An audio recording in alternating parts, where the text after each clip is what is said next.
Welcome to Red-tastic. Story 1. I'm a 17-year-old male and I'm my dad's affair child. My dad was married to his wife when I was born, and when she found out, she divorced him. My older half-brother, 24 male, is the child from that marriage.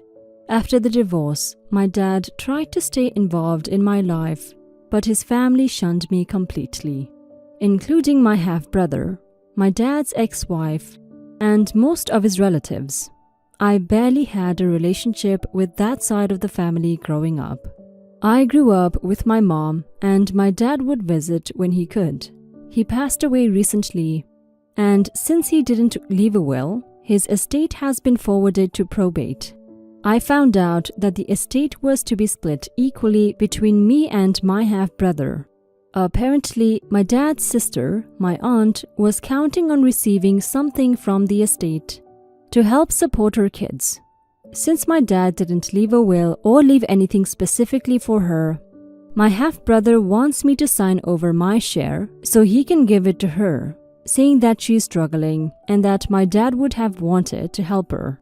The thing is, I barely know my aunt. She never wanted anything to do with me and was one of the people who actively shunned me growing up, as if it was my fault that I was born. I don't feel like I owe her anything, and I honestly think it's unfair that my half-brother is trying to pressure me into giving up my share for someone who was never there for me. My half-brother also argues that our estate should stay within the family, implying that I'm not family, but I am dad's family. I told my half-brother that I'm not signing over my share. He called me selfish and said that I'm hurting people who were part of our dad's life, and that I'm being petty just because they had dad's best interests at heart. The rest of the family seems to agree with him, and now I'm wondering if I may be violating some family code. Am I wrong for refusing to give up my share of my dad's estate to help my aunt, even though I know she's struggling? Update.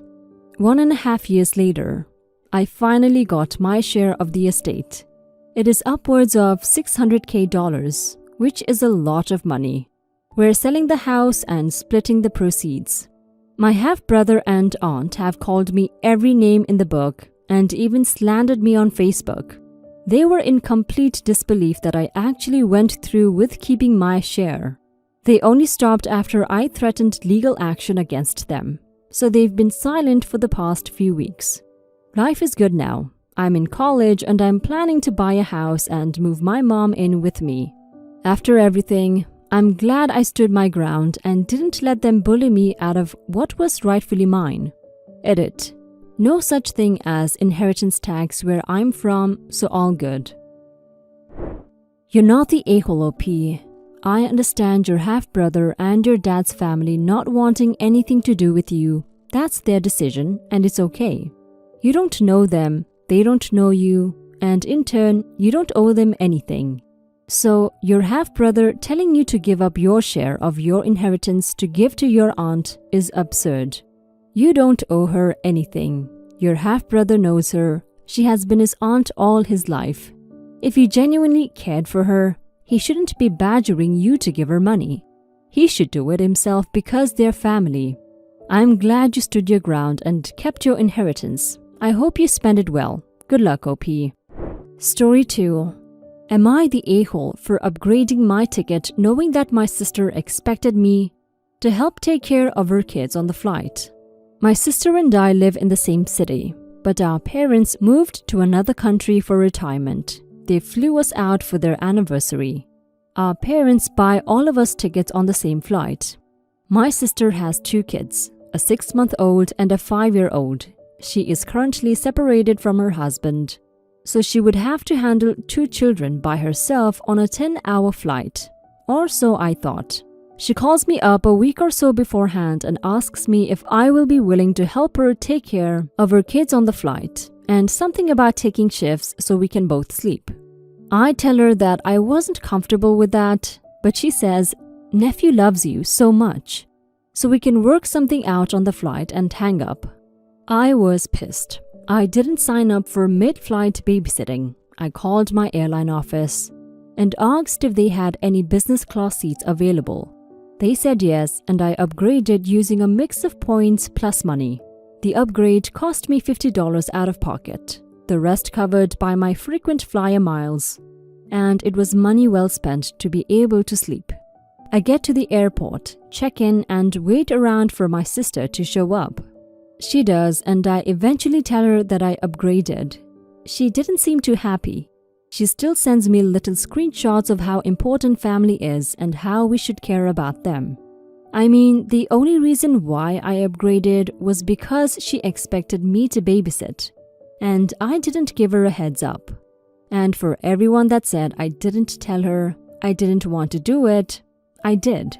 I did tell her over that phone call I didn't want to do it. She does have a history of dumping her kids with me, and I didn't want to spend 10 hours on the plane with them, only to spend another week with them in a foreign country, where I did babysit them while she went sightseeing for me time. OP, I understand that you really didn't want to look after your sister's kids in a plane for 10 hours. Your sister shouldn't have assumed you would too, but upgrading your ticket to get out of the situation without informing her beforehand wasn't a good thing to do. She probably thought you would be there to help anyway. Your sister is a single mother, like you said. Helping her out to take care of her kids, though stressful, would have been kind of you. After all, you two are family. If you don't help the family out when they ask for it, then what's the point?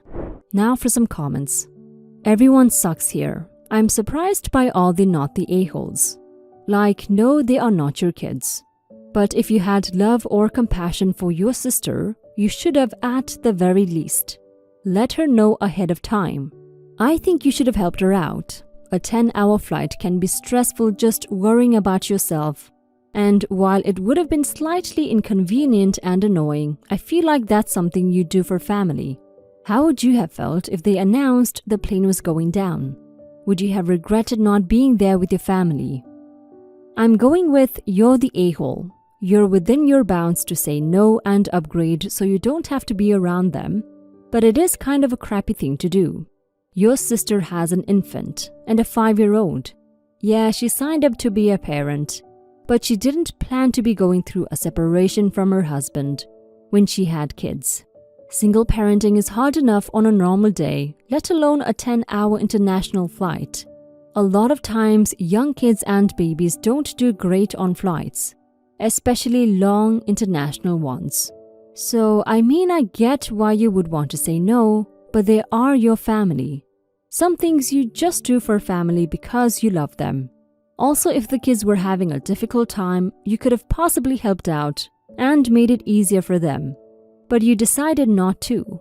Well, you just made it a terrible flight for everybody else in economy as well. You're the a-hole. So originally you were planning on sitting on a 10-hour flight with your sister and your niece and nephew just a few feet away. At some point, your sister was going to struggle and you were just going to sit there and watch her.